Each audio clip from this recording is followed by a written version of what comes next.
سائنسدان ڈاکٹر عبدالقدیر خان کی رہائش E7 اسلام آباد میں ہے۔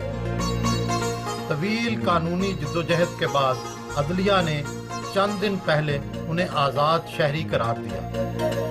پولیس اور ایجنسیوں نے جیو ٹیم کو ڈاکٹر خان کے گھر کیمرے لے جانے کی اجازت نہیں دی، صرف موبائل فون سے تصویریں بنائی گئیں۔